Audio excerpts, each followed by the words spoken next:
friends. Welcome to Flosstube and Variety Show number 119. Today is Friday, June 7th, 2024, and I'm Emily Williams in Chapel Hill, North Carolina. Thanks for joining me today. I'm so glad to be making a video this afternoon, this gorgeous, just spectacularly beautiful afternoon. I mean, look out the window behind me. We have that little woods out there. I saw a deer cross the yard yesterday, a doe, and she looked behind her as if something was following her, but I didn't see another deer. This is the season, actually, that one might see fawns following their mothers. I haven't seen fawns. But our yard, because we're right next to this little woods, is pretty much of a deer highway. And so we do see deer. We hear owls all the time. I can't remember if I mentioned this last week, but the cicadas are done. We'll hear them again in 13 years. Will I still be on this earth in 13 years? I don't know. Next year, in parts of western North Carolina, eastern Tennessee, western Virginia, maybe the corner of Kentucky, up into that area, another brood of cicadas, another periodic brood of cicadas will be emerging. So perhaps we'll hear them if we happen to be visiting our son and daughter-in-law in eastern Tennessee. We may hear them again next year. It was a phenomenon, it really was. But you're not here to talk about insects and their life habits, their life cycles. Flosstube is about cross-stitch, and variety shows about other things. And I realize here I am sitting, the table is blank. That is not what I meant. Let me just turn and pick up this pile. Right here. I'll pick up the whole thing. Yeah, so I do have a few things to show. Oddly, pardon me, when I'm done, I'll put things back on that chair. So last week, I thought I wouldn't have much to show because I had spent a lot of time in sewing projects instead of cross-stitch, and I had lots to show. This week, I have not spent hardly any time in sewing projects, and I have almost nothing to show. So I don't really know what has happened to my time. Well, I do know what's happened to my time this week. It's my notebook here. Oh, who knows? I've had a couple of full days, household things come along. We went to the driver's license office, my husband and I, on Monday, sort of spur of the moment, because he had been researching how to get our driver's licenses renewed. And if you do not get an appointment about 4 months before your birthday, you will not get one before your birthday, and you will have no license for some period of time. So my birthday is this coming a week from Sunday. My license expires, and that seemed risky to, they do walk-ins, and some of the offices are better at it than others. But anyway, that's a lot of nonsense you don't need to hear. The point is, we ended up being gone for about 2 hours on Monday afternoon doing that unexpectedly. But it was only 2 hours. That's kind of miraculous, given some of the stories we've heard about people arriving at 7:30 and returning home at 2:30. And so that was Monday, sort of got chopped up by that. Tuesday, I had a HOA meeting in the evening. Evening is a prime cross-stitch time for me. And it seems to me I had something else going on earlier that day. Wednesday, I helped a friend pick up her new car, and I did some other things in the morning that weren't related to cross-stitch. And then in the evening was our church's annual meeting. Yesterday, after the annual meeting, we always do a vote verification, so I went over to the church to assist with that. Having provided the spreadsheet that does the tallying, I felt it was good for me to make sure that it worked properly.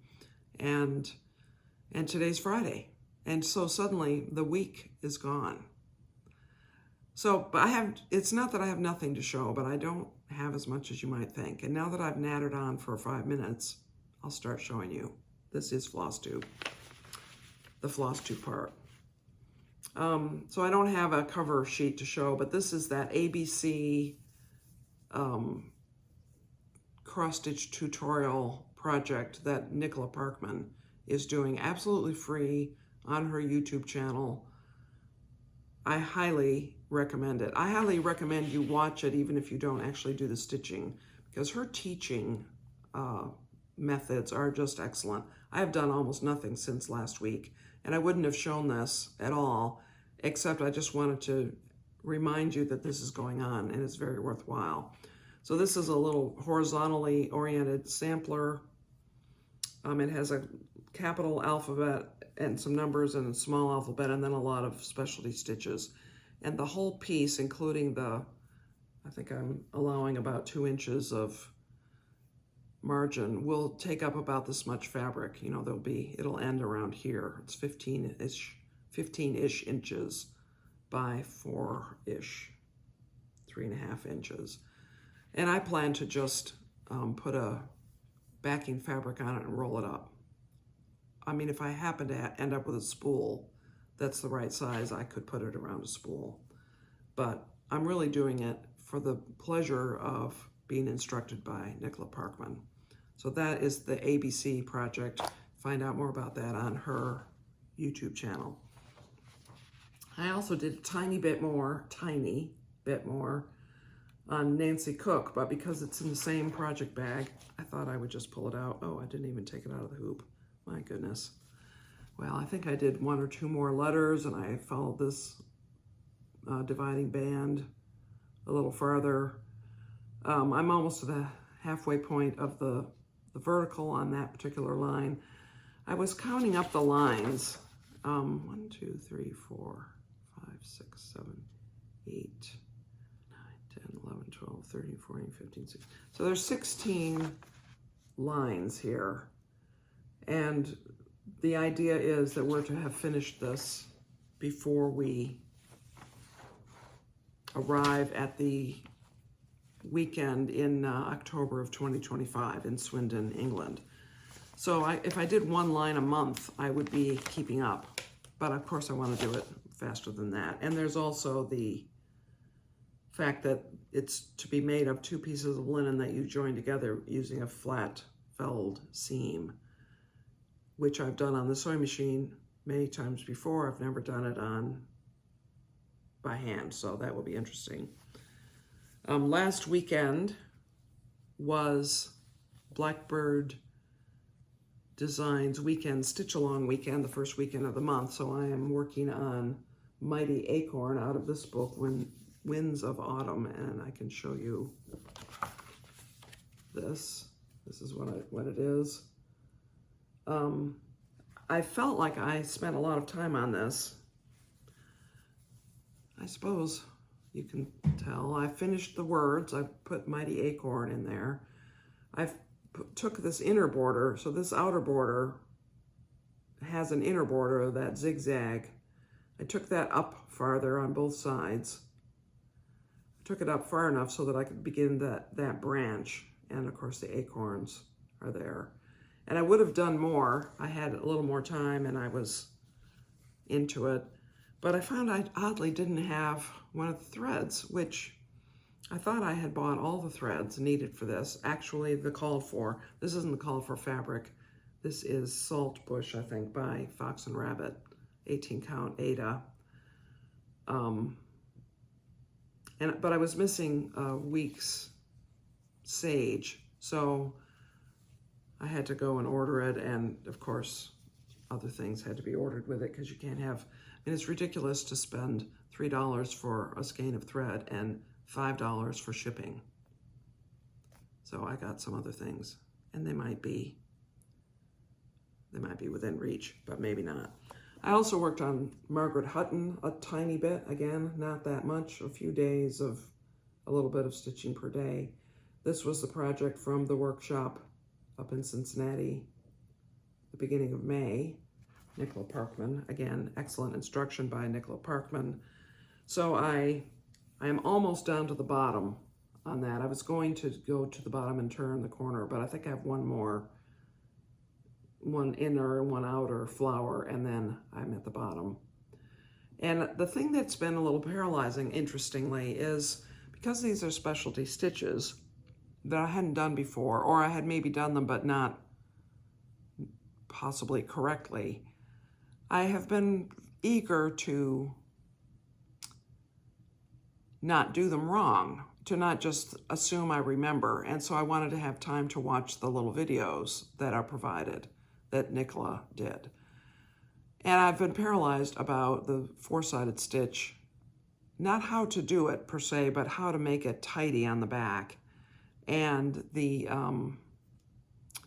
Algerian eyelet.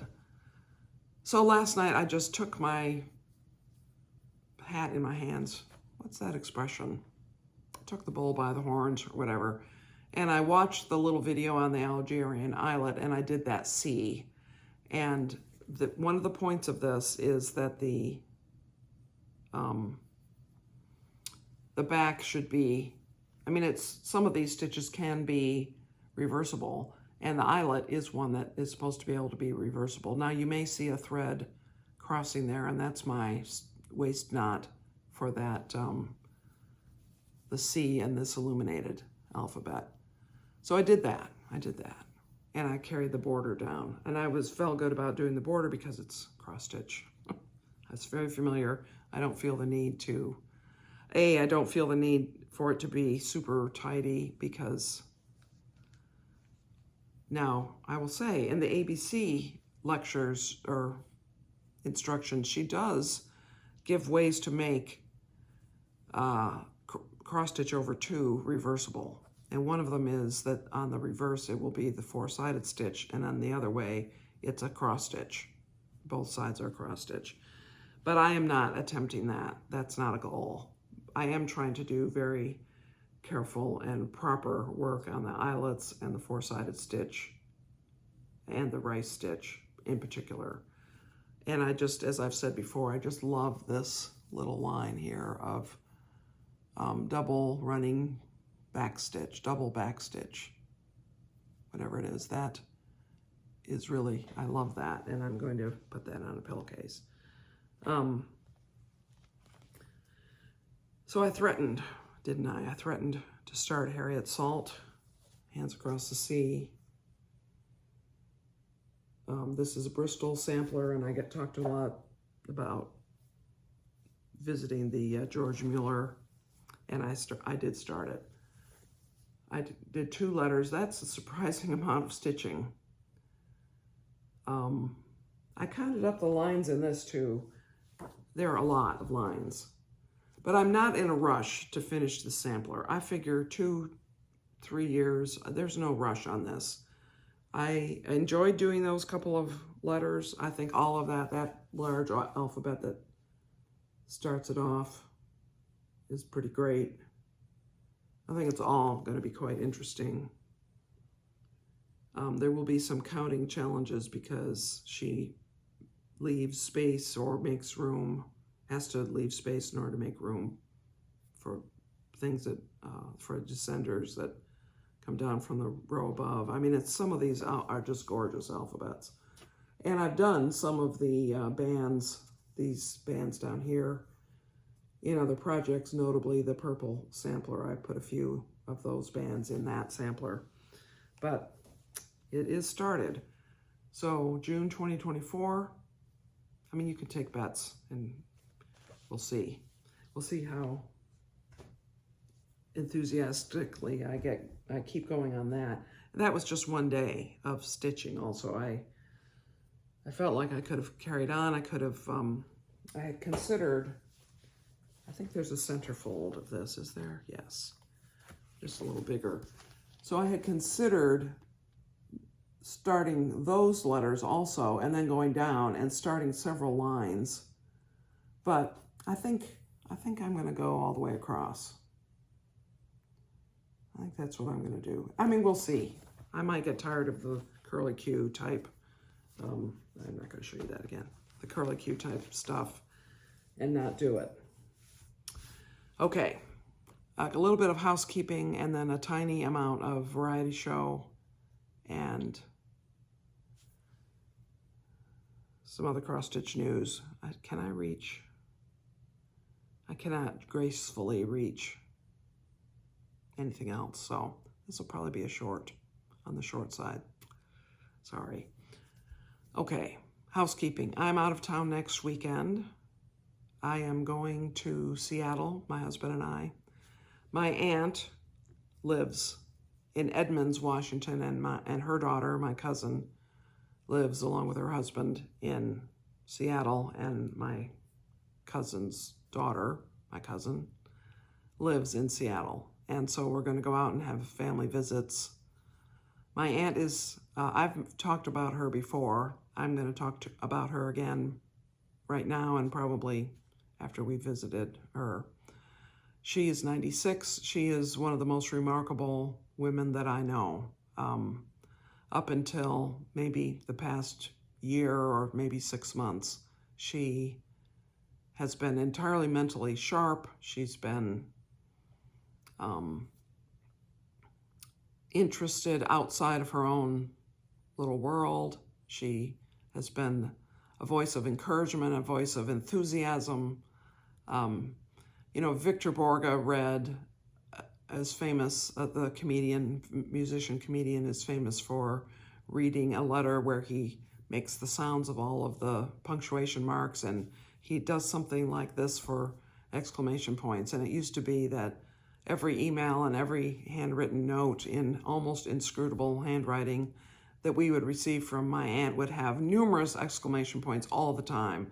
And when she was doing it by email, she would get her caps lock going, and then several lines would be in all caps because she would forget to take it off and didn't bother to go back and retype the parts she didn't mean to be in all caps. So it just came across as high energy and high enthusiasm, which definitely matched her personality. And it still does, although she is now has some issues with memory. She doesn't hear very well. My cousin says that she thinks that she probably has no vision in one of her eyes or very low vision.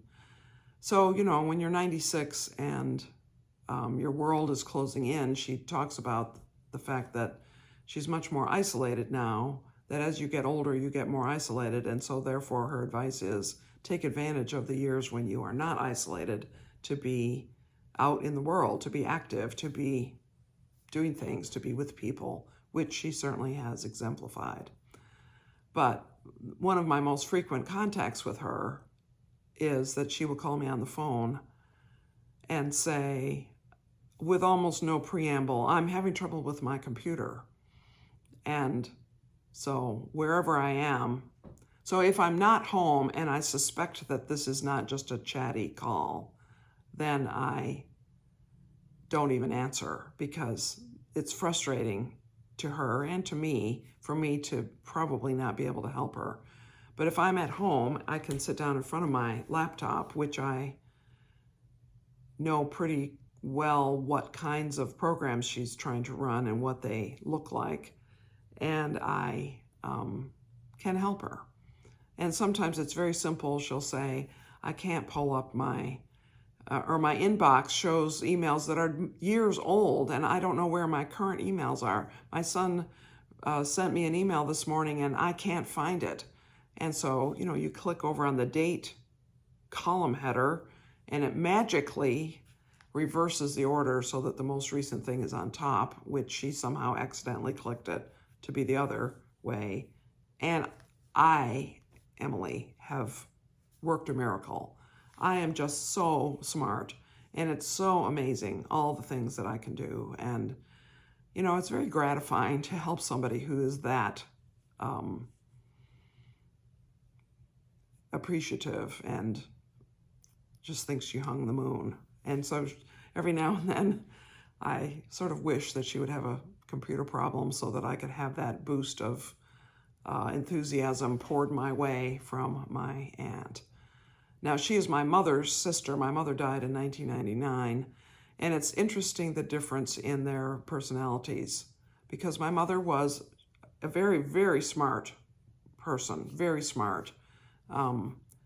She graduated from college in 1950. If she had been about 6 or 7 years older and had graduated in the early 40s from college, would that be right? Well, some amount of years older, she would probably be one of the young women who was tapped to be part of the code-breaking teams that worked during World War II. There's a book that we read in book club called The Code Breakers, I think, and it was about women. I followed the lives of a few women who did that, and it was very interesting. And as I read about these women and what they did and what their jobs were and what they contributed to the war effort, I could recognize the characteristics in them that my mother also had. But she was too young. She was, maybe 8 to 10 years too young to have been part of that, but she would have been great in that. But she was very low-key personality. She was, she wasn't, so I almost use the word flamboyant, and I think flamboyant has come to have a meaning that has to do with the characteristics exhibited by men who are gay. I don't mean that. I mean outwardly, I don't know what the definition is of flamboyant, but it means, I think that's the word I want. She wasn't flamboyant. She wasn't overly put herself forward. She was a behind the scenes, serving in the background kind of person, leading from behind kind of person, very smart, but not out there, not taking initiative in a public way, but doing her very best and her excellent work in a private setting. Whereas my aunt has been a speaker at conferences on gifted education and taught English literature and has led a community theater for many years. And I can tell you some stories about that at some future point too, because she's a remarkable person. She is somebody that many people say she really had a huge impact on my life. She gave me confidence. She gave me encouragement. She gave me very specific instruction that has really helped me. And I can say that as well. Even though I have not been with her, I have the advantage of all of my whole life being influenced by her enthusiasm. And the interesting thing is I'm a low-key, behind-the-scenes, smart, but not out there, not flamboyant person. And my cousin June is a very high-energy. She teaches at a university. She's authored one or more textbooks, at least 2 maybe. She has been involved with drama. And her daughter, Janie, is a dancer and interested in drama and design and that kind of thing. And my son teaches math. So you see, the 2 sisters who had certain distinctive personality traits produced children who have distinctive personality traits that are like their own. I just think that's quite interesting. I'm sure that that's not universal. There's nothing you can draw, no conclusion you can draw from that can be applied to all families, but it is just interesting. They had a brother also who was 5 years older, and his name was Scott. Actually, our son's name is Scott. There were other Scotts in the family line. We didn't choose Scott as our son's name in order to specifically honor my uncle, but more to honor the fact that that's a family name on my side of the family. But anyway, so we are going to be visiting my aunt next Friday through Tuesday, I think it is, and long way around to say I will not be making a video next Friday. I plan to make one the following week. That will be the 25th or so of June, I can't remember. My birthday is it isn't the 25th of June, 23rd, no, 21st. My birthday is the weekend that we're in Seattle, actually. It's the 16th. So it'll be maybe the first time, or certainly the first time in many decades, that I will have celebrated my birthday with my aunt and my cousins, for sure. Father's Day is also happening. We're really hoping for nice weather. There's some trips down to Mount Rainier area that we want to take. And yeah, those are all things that are on the horizon for me. I believe I will make a video on the 21st. And the 28th. I don't see a huge reason that would prevent that from happening. Although, I don't know. It's possible that I will have some things come up that will prevent that on the 28th. The 21st, I think, will be fine. Okay. What else is going on? So that was a very long-winded, that was really an administrative update. No video next week. I just told you about my aunt and family out there in Seattle area. Another thing of note is this weekend is the 6th round of the Sudoku Grand Prix, which I will be attempting, I'm going to guess, Sunday. The actual dates to participate have been extended from the Friday at noonish GMT +2, which is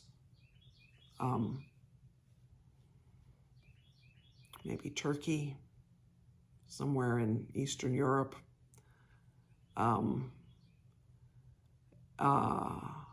through Wednesday at midnight, which I think for here is 5 p.m. But I am not going to wait until next week. I'll do it on one of these weekend days, I expect. So that is what I'll be doing. That's 90 minutes. You can register for free on the World Puzzle Federation Sudoku Grand Prix. And my hope is always to not be last in the world and to get maybe 100 points. There's 660 points available this round. And 90 minutes to complete you have 90 minutes to do as much as you can.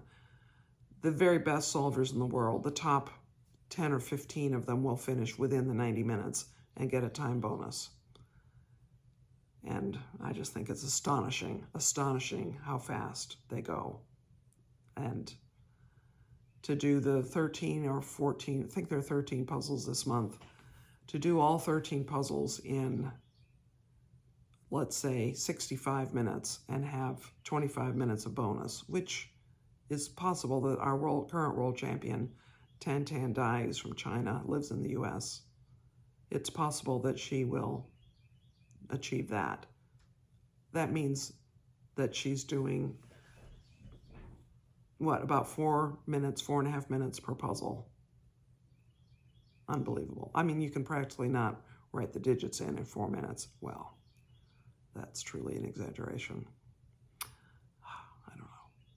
Well, anyway, I hope that you're not disappointed in today's video and the content or lack thereof. I didn't want to not record because I knew I would miss next week. And I enjoy talking to you. I enjoy your interaction. Some of you are new, relatively new, or maybe brand new this video, and I welcome you so much. If you're not a subscriber and you watch, apparently YouTube thinks it's important that I have subscribers, not just viewers, so that would be great.